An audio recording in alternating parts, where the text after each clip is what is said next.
Buenas tardes a todos. ¿Qué tal? Muchas gracias por estar aquí a estas horas, a las 3 de la tarde, en un webinar de Fundesem.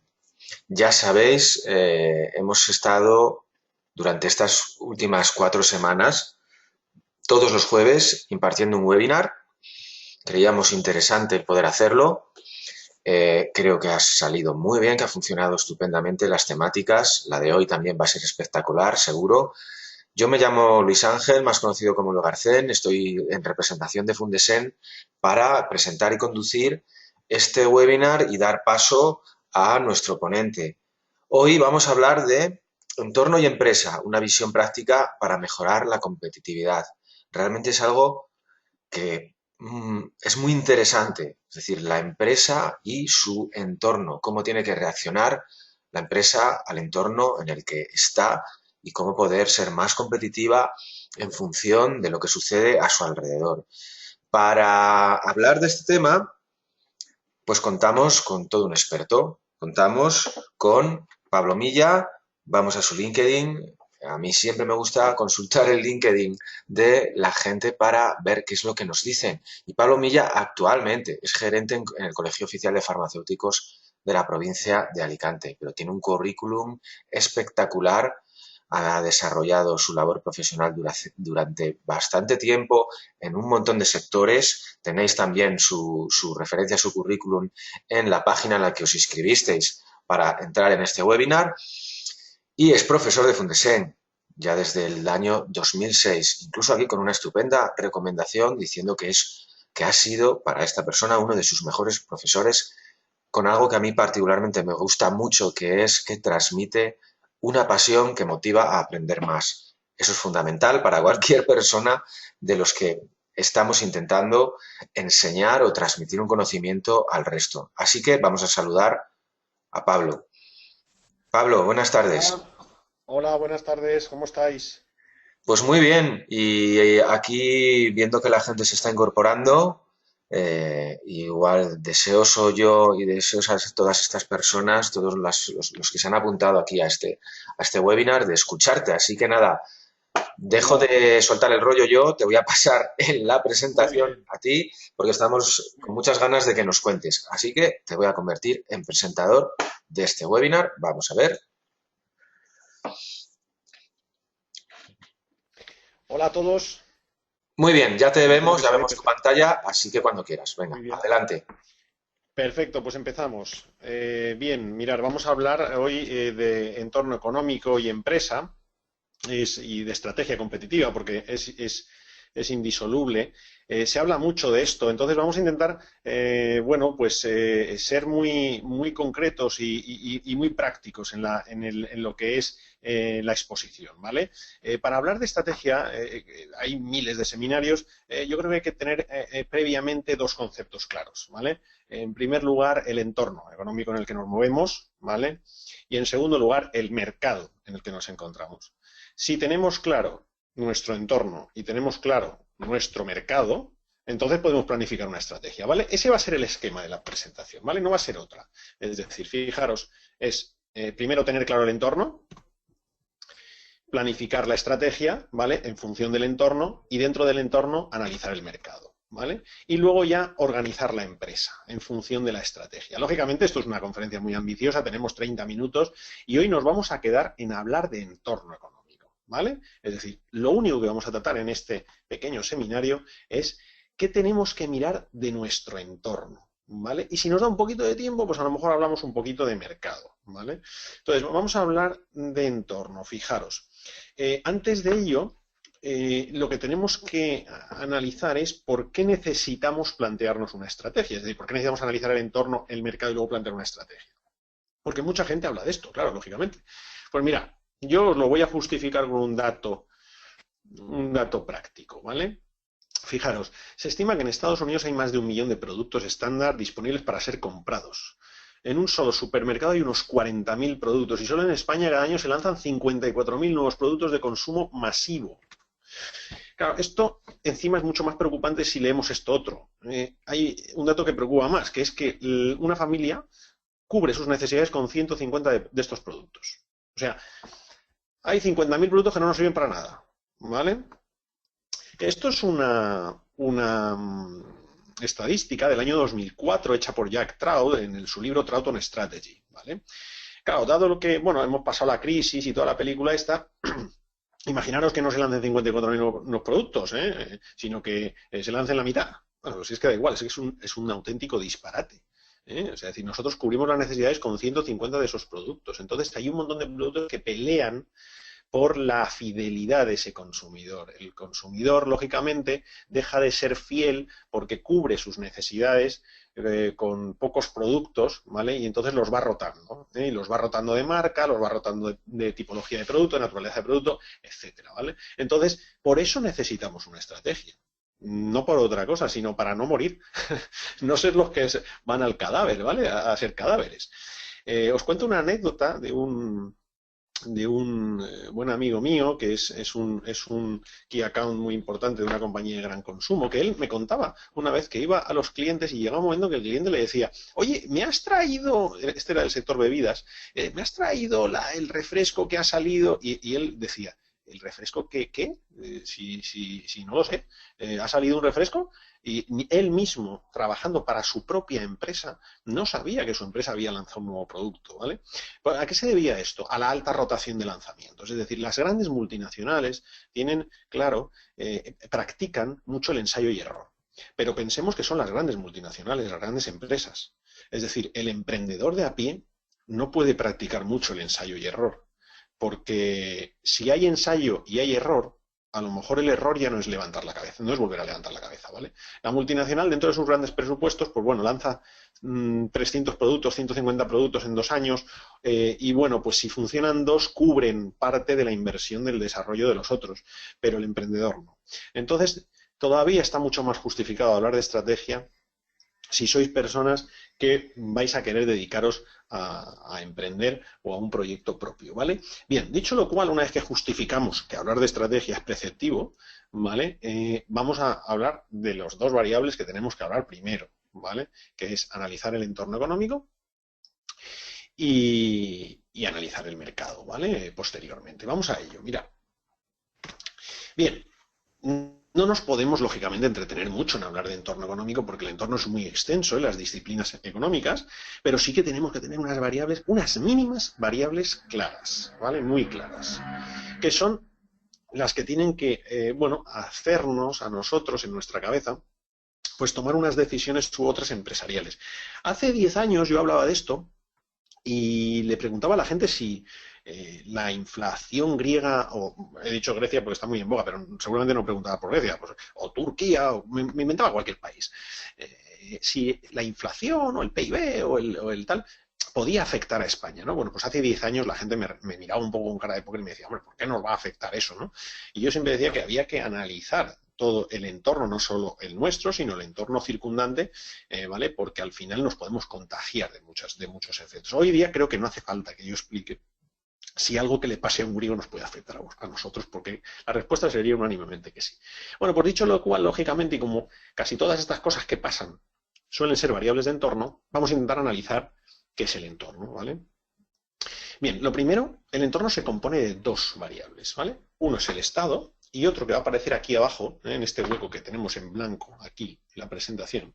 Luego aparecerán las reglas del mercado, ¿vale? Que no la definición del mercado, que luego veremos cómo definir un mercado, sino las reglas del propio mercado, que son más reglas de entorno económico que de otra cosa. Bien, vamos a hablar de estado, vamos a hablar del estado. Fijaros, el Estado, un ministro de Economía, la gente se piensa que tiene muchas variables para actuar sobre la economía, pero no tienen tantas, ¿vale? Un ministro de Economía tiene 2 palancas principales para actuar sobre el mercado económico, ¿vale? De un país o de un área económica de influencia, que es la política fiscal y la política monetaria. No tiene más. Tiene que definir cuál va a ser su política fiscal y tiene que definir cuál va a ser su política monetaria. En primer lugar, porque la política fiscal afecta directamente a los ingresos del país, ¿vale? Y en segundo lugar, porque la política monetaria afecta directamente, ¿vale?, a la inversión del país, a las estructuras monetarias del país.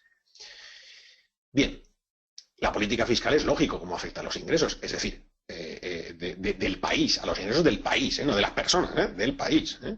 Es decir, nosotros tocamos los impuestos, subimos los impuestos como políticos, lógicamente las arcas del Estado entra más dinero. Bien, tenemos dos tipos de impuestos, ¿vale? Impuestos directos e impuestos indirectos.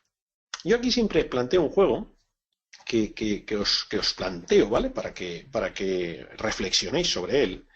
Y digo, imaginemos que tenemos un hipotético país cuyos ingresos son inferiores a los gastos. Es decir, los gastos superan a los ingresos. Digo, este hipotético país está en una situación de déficit, ¿vale? Es deficitario, ¿no? Sus gastos son superiores a los ingresos.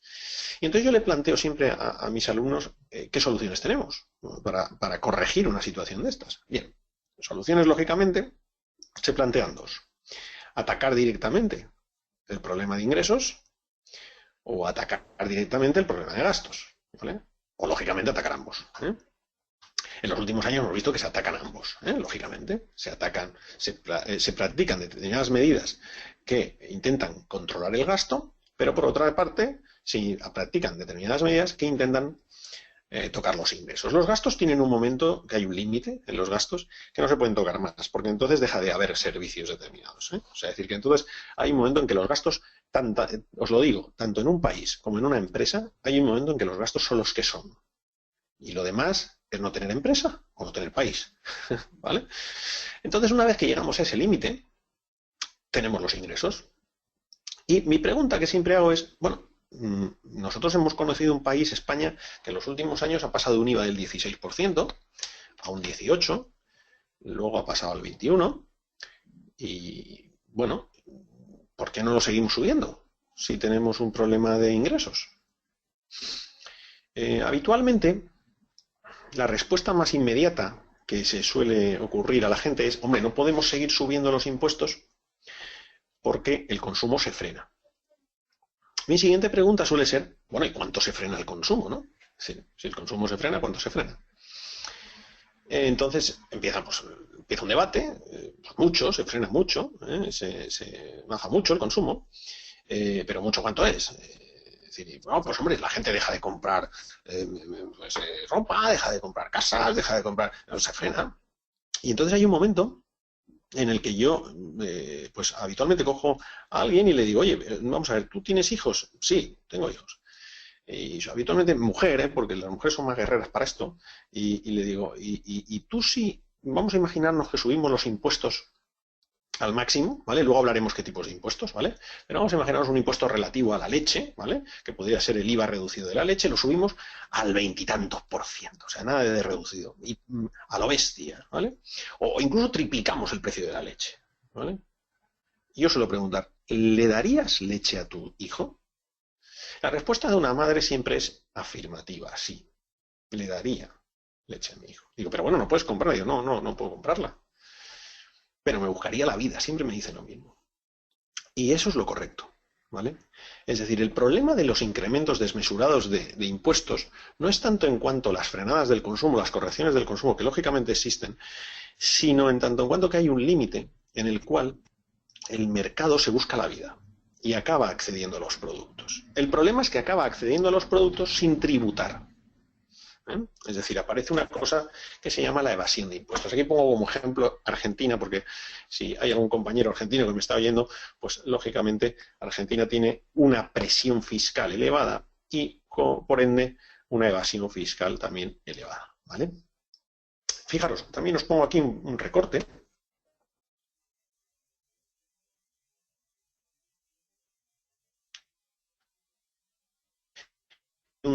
Que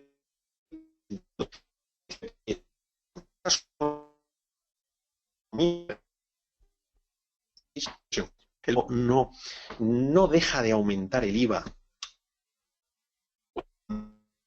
puesto simplemente porque considere que es pernicioso para el país. Deja de aumentarlo porque empieza a encontrar que tiene derivaciones de los ingresos hacia economías sumergidas, es decir, no tributables. Y esto es un gran problema para ellos, porque revertir un mercado secundario, que se llama, revertirlo, es mucho más complicado, ¿vale?, que tener un problema de déficit, ¿vale? revertir ese mercado secundario que ha aparecido es muy difícil.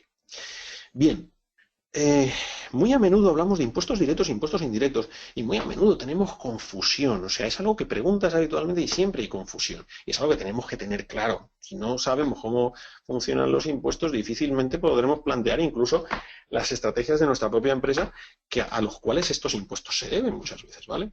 Fijaros, los impuestos directos, ¿vale? Son aquellos que gravan directamente la renta de las personas, físicas o jurídicas, ¿eh? Díjase física una persona individual y jurídica una persona empresa, ¿vale? Una SL, una SA, etcétera. Bien. Estos impuestos directos, ¿vale? Gravan directamente la renta, es decir, el IRPF, el impuesto de sociedades, gravan directamente la renta de las personas físicas o jurídicas. Bien. Los impuestos indirectos, por contra, van sobre los bienes de consumo, ¿vale? Estamos hablando del IVA, estamos hablando del IBI, estamos hablando de las gasolinas, estamos hablando de lo que es el alcohol, etcétera. Bien, fijaros, la diferencia que hay, bueno, olvidemos el IBI, que he dicho, no hablemos de eso, impuestos indirectos, el IVA, la gasolina, no entremos en impuestos de otra índole, las gasolinas, el alcohol, etcétera. Fijaros, para encontrar la diferencia de cómo catalogarlo de directo a indirecto, ¿vale? Es muy sencillo, muy sencillo, ¿vale? Los directos son aquellos que se ingresan sin intermediarios, ¿vale? Los indirectos son aquellos que se ingresan con intermediarios. El recaudador de los impuestos es la agencia tributaria, ¿vale? Pero el recaudador de los impuestos muchas veces tiene intermediarios que recaudan por él los impuestos. Es decir, si yo voy al Carrefour y yo me compro una botella de agua, lógicamente el IVA se lo estoy pagando al Carrefour. Y luego el Carrefour, en sus declaraciones mensuales, trimestrales, etcétera, de IVA, liquida con el gobierno, ¿vale? Con la agencia tributaria. Por eso se llaman indirectos, porque nosotros, ¿vale? El sujeto no liquida directamente con la agencia tributaria. Y los directos, por contra, sí que liquidas directamente con la agencia tributaria. Es decir, la declaración de la renta la pagamos directamente a la agencia tributaria. Bien, ¿por qué os cuento esto? Bueno, porque lógicamente, en función, ¿vale?, de uno u otro, ¿vale?, pues la acción sobre el consumo, lógicamente, es distinta. Siempre es conveniente, ¿vale? Siempre es conveniente que, bueno, pues que hagamos un mix de ambos, ¿eh? Siempre es conveniente un mix de ambos, ¿eh? Los indirectos, lógicamente, tienen una repercusión mucho más generalista y los directos son mucho más segmentados. Es decir, el directo puedes escalarlo en función de los niveles de renta de las personas y el indirecto, es decir, puedes segmentar a quién va a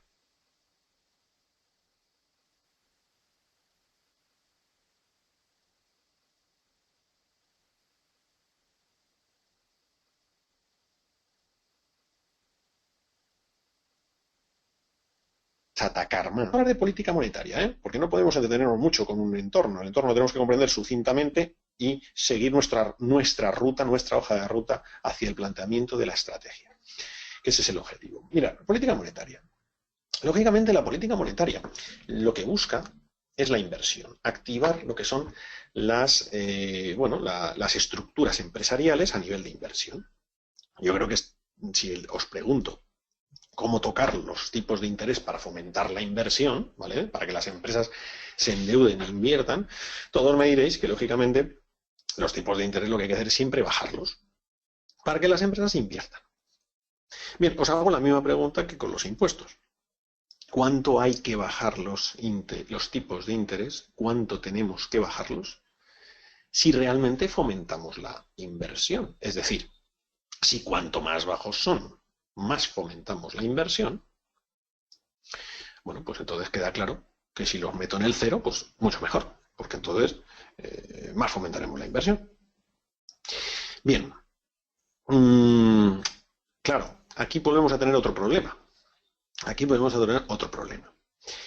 ¿Podríamos llegar a bajar los tipos al cero? Sí, el ejemplo lo tenemos a día de hoy. Están prácticamente en el cero. Ahora, ¿alguno de vosotros ha ido al banco a pedir dinero? Seguro que no se lo dan al cero. Además, no solo al cero, es que están a unas cifras bastante más altas que el cero. Están al 5, al 6, al 7, al 8, al 9 he llegado a ver yo, a día de hoy, ¿eh? Claro, la distancia entre un 9 y un 0 de tipo es muy grande, cuando realmente la política monetaria europea está al 0, ¿vale? Bien, ¿por qué sucede esto? Bueno, aquí también hemos aprendido del pasado, ¿vale? Hemos aprendido de los efectos, de los errores o efectos de otras economías. Nosotros tenemos el ejemplo de Japón, fijaros. Japón bajó los tipos al 0, pero con una peculiaridad, y es que sí que lo repercutió la economía real. Es decir, los bancos sí que trasladaban el 0 a la economía. Esto provocaba la siguiente situación rocambolesca. Primero tenemos que comprender cómo funciona un banco, ¿vale? Un banco simplemente compra dinero y lo compra a los bancos centrales, a otros bancos o a personas, ¿vale? Y vende ese dinero. Lo tiene que comprar al 0, al 0,5, al 1, al 2, me da igual, al como lo compre, pero lo que está claro es que lo tiene que vender más caro de como lo compra, porque si no pierde dinero. ¿Vale? Lo compra en forma de depósitos bancarios, de bonos, de deuda, etcétera, ¿vale? Y lo vende en forma de préstamos, ¿vale? Si fuéramos bancarios estaríamos diciendo, siendo un poquito así más glamurosos, ¿vale? Que lo que hace es captar pasivo, ¿vale? Y vender activo. Ni más ni menos. Bien. ¿Qué sucedió en Japón? Pues lo que sucedió es que pasaron los tipos al 0. Entonces, lo que se produce es un efecto brutal. La gente, lógicamente, va a pedir dinero. ¿Pero alguien va a meter dinero si el tipo retribuido de la cuenta es el 0? Nadie. Es decir, se produce una disfunción de la economía bancaria, que es no hay entradas de depósitos y hay mucha demanda de salida. Aparte, encima, las obligaciones que tuvieran ellos retribuidas en el pasado, que las tendrían unas obligaciones retribuidas mayores, porque hubo gente que metió dinero y el compromiso del banco retribuirlo a como se firmó aquel contrato, todavía se paga mucho más de un dinero que a día de hoy vale 0. Lógicamente, los bancos entraron en bancarrota y la banca tuvo que ser nacionalizada por el Estado. Europa pues ha aprendido de eso. Entonces lo que hace, y lo digo para que vosotros sepáis qué está pasando con los bancos cuando vemos tantas comisiones, cuando vemos estos tipos absolutamente leoninos, estos márgenes de intermediación, os lo digo, esto es el margen de intermediación, es el tipo real del banco que te cobra a ti y la diferencia que hay con el tipo real del dinero. Bien, pues ese margen de intermediación brutal que están teniendo, lo único que están haciendo es un poco, y si me lo permitís, subliminalmente nuestros políticos decir, oye, cobrar lo que necesitéis, pero no quebréis, que si no nos tenemos que quedar con los bancos, ¿vale? Y esto es peor. Entonces, lo que estamos haciendo es, bueno, pues cubrir las cuentas de explotación de los bancos precisamente para que puedan sobrevivir ante la bajada de tipos, ¿vale? Ni más ni menos. Por lo tanto, también hay un límite a la bajada de tipos, igual que lo había a la subida de impuestos, ¿vale? Bien, tipos de cambio, fijaros. Si con tipos de cambio pasa más o menos lo mismo, es decir, el tipo de cambio al final, si queremos fomentar una economía, ¿vale? Lo que haremos con el tipo de cambio es devaluar la moneda. Esto es sí, habitualmente de muchos países donde gobierna gente que no sabe muy bien lo que tiene que hacer con el país, lo que hace es devaluar la moneda porque dice, bueno, así somos más competitivos. Evidentemente, en un primer estadio, cuando uno devalúa la moneda, el país es más competitivo, eso es cierto. Pero es un estadio que dura muy poquito tiempo, ¿vale? Es decir, yo devalúo la moneda, vamos a imaginarnos pues, el euro, o si España estuviera en la peseta, como hicimos 2 veces, devaluar la moneda. Evidentemente, si devaluamos la moneda, automáticamente nuestros países circundantes compran más productos con su misma moneda. Es decir, con su dólar compran más productos españoles porque España ha devaluado la moneda. Por lo tanto, ese país externo viene a España y resulta que España es mucho más competitiva para él, porque, lógicamente, al cambio, esos productos están más baratos. Bien, aquí hay un problema de cálculo. Y es que el país necesita nutrirse de materias primas, de bienes de equipo, etc. Y necesita seguir fabricando cosas. Es decir, por supuesto que te hace más competitivo de cara al exterior, pero empobreces a tu población. Porque tu población necesita suministrarse de cosas externas. Entonces tú compras más caro en el exterior, ¿vale? ¿Qué sucede al comprar más caro? Pues que las empresas que necesitan materias primas, etcétera, lo que sea, es decir, una gran demanda, en la balanza comercial, una gran demanda exterior que tenemos un país como el nuestro, por ejemplo, o como otros países, automáticamente se encarece. Y esas materias entran en el ciclo productivo del país y encarecen de nuevo los productos, ¿vale? Es decir, a los 6 meses no te queda ni rastro de la devaluación de la moneda, porque se ha incorporado a tu estructura de costes el encarecimiento del abastecimiento que has tenido al tener que comprar con una moneda más devaluada en el exterior, ¿vale? Por lo tanto, le hemos hecho un flaco favor al país. Hemos empobrecido a nuestra población y el efecto de competitividad que buscábamos, a los 6 meses no queda, o menos, no queda ni rastro de él, ¿vale? Bien, hay otros países que intentan fijar los tipos de cambio, como Venezuela, por ejemplo. Se fijan los tipos de cambio. Eso es otra barbaridad. Si hay algún compañero venezolano escuchándome, seguro que puede dar fe de ello. Se compran en el mercado secundario, en el mercado paralelo, en dólares. ¿Por qué? Porque las necesidades se necesitan cubrir, por mucho que se pacte un tipo de cambio, un número de divisas que no puedan cambiar, limitado. Habitual. Las necesidades de la economía son las que son y por lo tanto buscan dólares en el mercado secundario, en el mercado negro y por lo tanto más encarecidos, ¿vale? Entonces, esto tampoco vale, ¿eh? Cuidado que ponerle puertas al campo en temas como estos es bastante peliagudo. Bien, con estas dos partes terminamos lo que es el estado a nivel de entorno económico. Fijaros, el mercado tiene una componente de entorno económico muy importante, que es la oferta y la demanda. La oferta y la demanda. Estas curvas que siempre nos intentan explicar y que muchas veces no las entendemos, fijaros, se entienden muy fácilmente. Mirad, conforme bajamos los precios, estos son precios del bien. Si analizamos la curva de demanda, estos son cantidades de bienes demandados. Conforme bajamos los precios, ¿vale? La cantidad de bienes demandados aumenta, ¿lo veis? Si voy cortando la gráfica, ¿lo ves? Bajando los precios, la cantidad de bienes demandados aumenta. Bien. Esto es lógico, pensar en las rebajas. Cuando llegan las rebajas, la gente quiere comprar mucho, ¿vale? Aumenta. ¿Por qué? Porque bajan los precios, ¿vale? Vamos a pensar en la oferta, ¿eh? Esto es intuitivo. La oferta es un poquito más complicada, mira. Conforme aumentamos los precios, los aumentamos, la cantidad de bienes ofertados aumenta. ¿Qué quiere decir esto? Fijaros, conforme aumentamos los precios, la cantidad de bienes que se ofertan aumenta. Pensar en un boom inmobiliario. En España, hace 15 años, yo siempre decía que todo el mundo se ponía a construir o tenía un bar. ¿Por qué se ponían a construir? Porque veían que los pisos se vendían muy caros.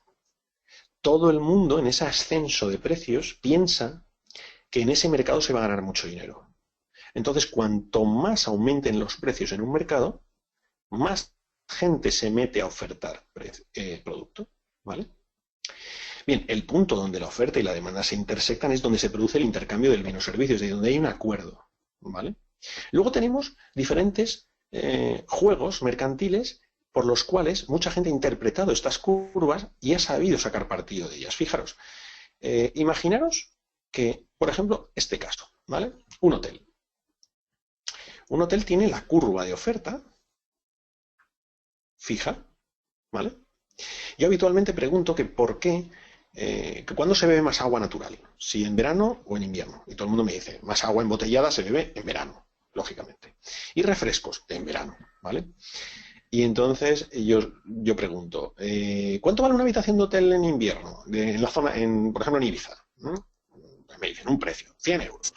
¿Cuánto vale en verano? 300 euros. Y entonces pregunto, ¿cuándo es más cara el agua? ¿En invierno o en verano, el agua embotellada? Y se crea duda. Se crea duda. Bien, no se tiene que crear duda.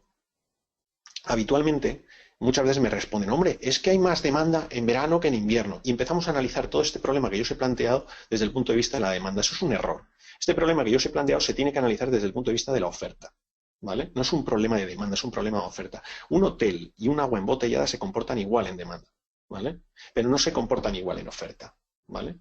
Es decir, en ambos casos la demanda se desplaza hacia la derecha, ¿vale? Pero en el caso del agua embotellada, la oferta, la gráfica de oferta, también se desplazaría la oferta, ¿vale? Pero en el caso del hotel, la gráfica de la oferta no se desplaza, se queda fija, se queda estática, ¿vale? Se queda estática. Entonces, lógicamente, la demanda corta en un punto superior a la oferta y se produce un punto de equilibrio superior, un aumento de precios. En el caso del agua embotellada o refrescos, nuestra demanda se desplaza, pero nuestra oferta se desplaza a la vez que la demanda. Y entonces el punto se mantiene en el mismo sitio, ¿vale?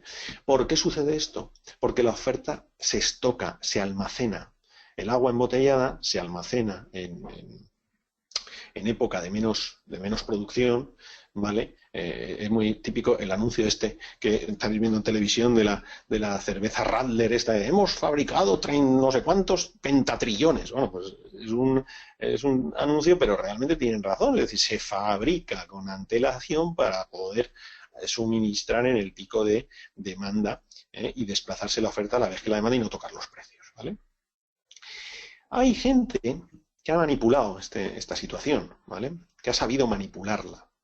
Por ejemplo, son los países productores de petróleo. Fijaros, los países productores de petróleo en la década de los 70 limitaron la oferta. Es decir, hicieron lo que el hotel, pero forzadamente. Lo que hicieron fue, oye, vamos a forzar a la oferta a quedarse en su sitio. Es decir, no saquemos más petróleo a la calle. Como sabemos que la demanda de petróleo va a aumentar, el aumento de esta demanda hará que cada vez nos paguen más por el litro de petróleo. Eso es cierto, eso era cierto. Entonces se produjo una escalada de precios, ¿vale? Y mientras tanto los países apretaban en la producción de petróleo, o sea, apretaban, me refiero, reducían esa producción, reducían, no mantenían la reducción de petróleo. Entonces, ante un aumento creciente de la demanda y una oferta que se mantiene muy estática porque están forzando la oferta, ellos ganaban mucho dinero por litro. Bien, esto también tiene límites, ¿vale? Que es la aparición de productos sustitutivos, ¿vale? Productos de distinta naturaleza que cubren el mismo objetivo, ¿vale? En aquella época, Francia, por ejemplo, se convirtió, y a día de hoy sigue siendo, en el país con mayor energía nuclear por kilómetro cuadrado del mundo, ¿vale? Francia decidió construir muchas centrales nucleares para producir energía y no ser dependientes del petróleo para la producción energética, ¿vale? Esa decisión estratégica cambió el rumbo de Francia para siempre y se convirtió en excedentaria, en vendedora de energía, ¿vale? Al resto de países. Fue una decisión acertada estratégicamente hablando, ¿vale? Entonces hay que llevar cuidado porque pueden aparecer estos sustitutivos que cubran el mismo objetivo, que es generar energía eléctrica provocado por una anomalía del mercado que estamos forzando nosotros. Es decir, como veréis, y esta es la única lámina de entorno económico que yo quiero plantearos de cara a ya analizar un mercado y posteriormente plantear la estrategia. Tanto en política fiscal como en política monetaria, como en las reglas del propio mercado de oferta y demanda, todo tiene límites. Si queremos disparar los impuestos, el mercado aparece la evasión fiscal. Si queremos reducir los tipos de interés, se mantienen los tipos reales para preservar la banca. Si queremos forzar las ofertas o las demandas, pueden aparecer productos sustitutivos que cubran a un menor precio la misma necesidad, ¿vale? Por lo tanto, cuidado con las estrategias a estos niveles porque el mercado puede siempre buscar vías paralelas y secundarias. Bien, nos vamos a quedar aquí, ¿eh? Yo creo que se habrá pasado relativamente rápido. Si tenéis cualquier cuestión, a partir de ahora habría que definir el mercado, ¿vale? Lo que son las reglas del mercado y después la planteamiento de estrategia, pero eso forma parte de un proyecto mucho más a largo plazo a nivel de docencia, que esto es pequeña píldora formativa que yo creo que por lo menos os he explicado cómo funciona las reglas del juego y el entorno económico. Muy bien, muchas gracias a todos por escucharme. Pablo, Pablo, Sí. enhorabuena, la verdad es que ha sido fantástico. Se entiende perfectamente, Gracias, hombre. yo creo que se entiende perfectamente todo lo que has explicado de una manera muy contundente y no sé si es para que nos entre miedo o para decir, ojo, que hay que tener una planificación correcta para empezar, pero bueno, que es lo que está, el entorno, que es el Estado, el mercado, es lo que nos hace también un poco las reglas del juego. Con lo cual, bueno, enhorabuena porque ha sido fantástico. Pues nada, gracias, hombre. Os recuerdo a los que estáis aquí que podéis ahora mismo formular vuestras preguntas y se las paso a Pablo. Pero bueno, mira, te voy a trasladar una Sí, pregunta sí, de, sí, de Raúl, que dice sí. lo siguiente: si tú ahora mismo tienes una startup y haces todo este análisis, Mm, lo mm. más evidente es que contemples una gran inversión para empezar a lanzar tu startup. ¿Habría alguna manera de iniciar sin tener que hacer un excesivo gasto? Mm. A ver, bueno, lógicamente yo y el consejo que les doy a los alumnos y a todos y desde mi experiencia también en alguna creación de empresa y tal, es que un paso detrás de otro, ¿eh? O sea, es decir, mi padre ha sido emprendedor también y ha montado alguna empresa, me decía, Pablo, da un paso que luego el siguiente paso te vendrá dado por el primero, ¿eh? Pero no intentes dar todos los pasos de golpe, ¿vale? Porque no creo que sea conveniente grandes inversiones. Nosotros en España, por desgracia, en este país, os voy a dar algunos datos que yo creo que son relevantes. Fijaros, Twitter sigue en pérdidas. En Twitter se ha metido una cantidad de dinero ingente, Efectivamente. inviable para un país como España, inviable para el tejido empresarial español y las formas de financiación españolas, ¿vale? Y captación de capitales para startups. Y sigue ahí con estructura, con infraestructura montada, ¿eh? Muy grande, ¿vale? WhatsApp no capitalizó su modelo de ingresos y fue vendida, ¿vale? Y cuidado que uno cuando ve WhatsApp dice, hombre, WhatsApp, no, perdona. Para mover toda la mensajería a nivel mundial hacen falta un huevo de servidores y de infraestructura que vale un pastizal, ¿eh? Tanto y tanto. Sin capitalizar el modelo de ingresos, sin capitalizarlo, ojo, sin modelo de ingresos, ¿eh? Esto nos tenemos que remontar a la época de cuando nace.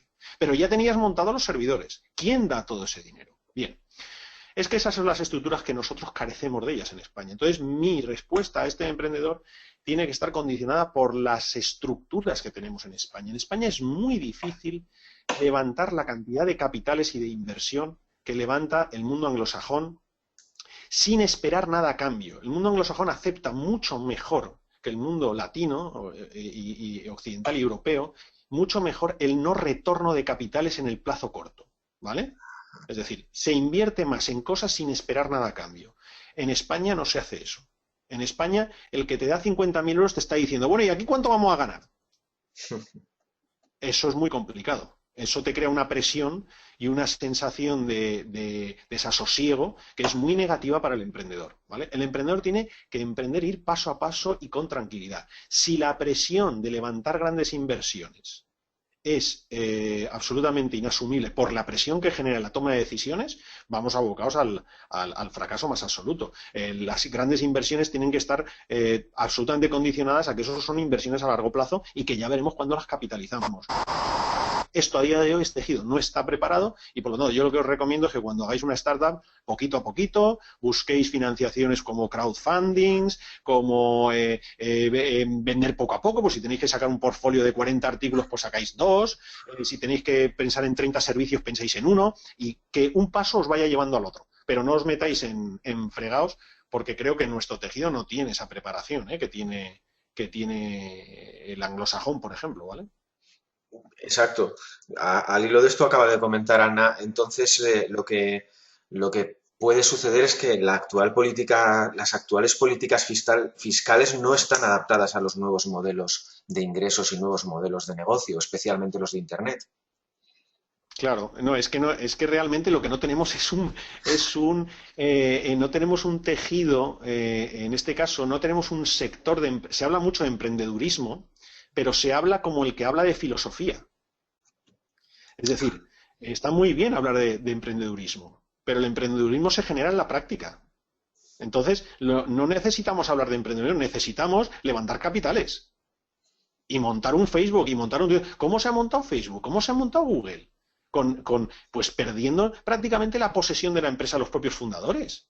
¿Por qué? Porque la ceden en acciones a grandes fondos de inversión que meten dinero y a grandes business angels muy poderosos que meten grandes miles de millones de euros. Nosotros es que esos tejidos no los tenemos en España para hacerlos. No tenemos. De hecho, no creo que si repasáis la historia económica de este país, cuando habléis de los grandes emprendedores de país, pocos, o creo que ninguno, veréis, que se haya forjado gracias a un capital riesgo que le haya levantado 1.000 millones. Vosotros pensad en las grandes empresas del sector que sea, porque parece que cuando hablamos de una startup siempre tenemos que circunscribirnos al tema tecnológico. Y a mí es algo que me da bastante rabia. Para mí es igual de emprendedor y tan válido uno que monta un supermercado como uno que monta un tema tecnológico, ¿vale? Entonces, pero mirar todos esos emprendedores, han ido poco a poco. Una inversión les llevó a otra, una inversión les fue llevando a otra, a otra, a otra, eso fue generando unas economías de escala y al final son un monstruo. ¿Pero cuándo? Después de 30, 40, 50 años, ¿vale? Esto de nacer de la noche a la mañana, fugaz, con un pico espectacular y tal, esto es más propio del mercado anglosajón que el nuestro, porque son capaces de levantar grandísimas inversiones monetarias que nosotros en este momento, nuestro tejido empresarial y político, no está preparado para esto. Con lo cual, y nos dice aquí Carlos, quizás sería asumible decidir irse a otro país o buscar en el mercado anglosajón y apostar por tu empresa, por tu startup en ese tipo de políticas Claro, fiscales Carlos, de España, por desgracia. claro, claro, claro, por desgracia, como han hecho algunos emprendedores. Hay dos opciones. Eso O es. te pones a vender tu idea en sitios donde sepas que esas economías de escala las vas a rebasar porque gracias a fondos de inversión donde tú les vendas el 30, el 40, 50% de tu idea, ellos van a meter una infraestructura y un capital que va a permitir que tu idea florezca. O dos, empiezas en España con pico y pala, poquito a poquito, y un paso detrás de otro. Y dentro de 10 años serás un monstruo, o 5 o 6, depende de lo acertado que vaya siendo cada pasito pequeñito, ¿vale? Pues vamos a ser positivos entonces, vamos a apostar por nuestra tierra y por seguir aquí haciendo cosas. Yo creo Sin lugar a dudas. que también hasta los grandes tardaron 5, 6 años Claro, claro, claro. o más Totalmente. en pegar el petardazo y en tener éxito, sobre todo de Exacto. una idea en la que creían, porque Sí, esto sí sí, que ya sí. no tiene nacionalidad ni política fiscal, es creer en tu idea a toda costa. Mm. Totalmente de acuerdo. El otro día leí una frase que me hizo mucha gracia. Ponía que lo dijo Woody Allen, yo no lo sé, porque esta frase luego la gente se le mete, pero me hizo mucha gracia. Que el 90% del éxito era insistencia. Entonces, entonces, bueno, yo me identifico mucho con esa frase. El 90% del éxito es insistencia. Entonces, lo único que yo os recomiendo es que no hagamos grandes castillos en el aire y que empecéis poco a poco, que una idea os lleve a la otra y que las inversiones, pues si pueden ser de 30, 40 mil euros, mejor que sean de 3 millones. Más que nada porque a lo mejor no levantamos cabeza de un resbalón. Perfecto. Pues nos ha quedado muy claro y bueno, además nos has transmitido también lo que decíamos al principio, que es esa pasión, ¿no? Si estamos aquí es porque nos gusta, si queremos hacer cosas, si queremos lanzar un proyecto, es por la pasión que vamos a poner en ello y porque Claro. nos veremos a nosotros mismos reflejados en lo que hagamos, que a fin de cuentas es eso, ¿no? ¿Cuál es la vida que queremos llevar a pesar de que el entorno sea más o menos Sí, favorable? Pero bueno, ahí sí, estamos para sobrevivir como hemos sobrevivido millones de años, la raza humana. totalmente. Bueno, Pablo, pues ha sido todo un placer, la verdad, cerrar El contigo. placer ha sido mío y me he divertido mucho. Fantástico. Pues nada, seguramente nos volveremos a ver y seguiremos en esto y por supuesto ahí en Muy bien, Fundesen cuando contigo. queráis. Pues te mandamos un abrazo y hasta la próxima. Venga, un fuerte abrazo. Muchas gracias a vosotros. Muy bien, pues muchas gracias a todos los que habéis asistido a esta charla.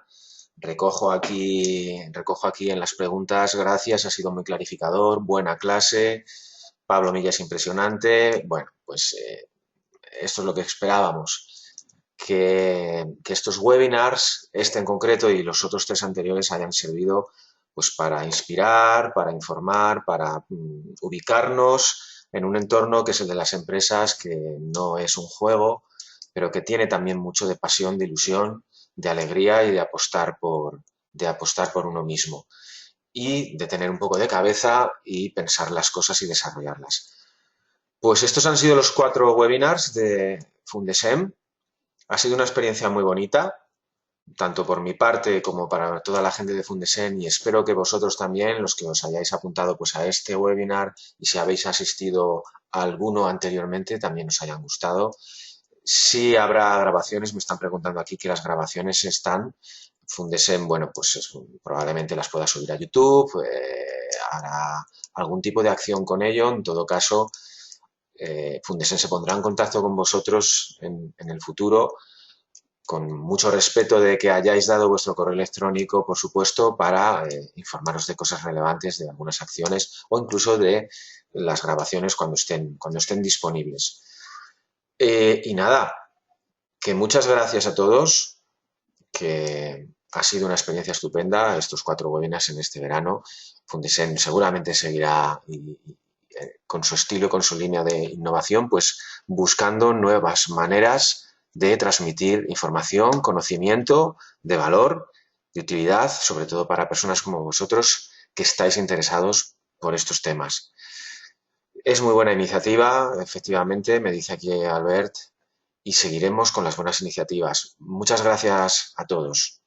Nos vemos muy pronto. Un saludo y hasta pronto.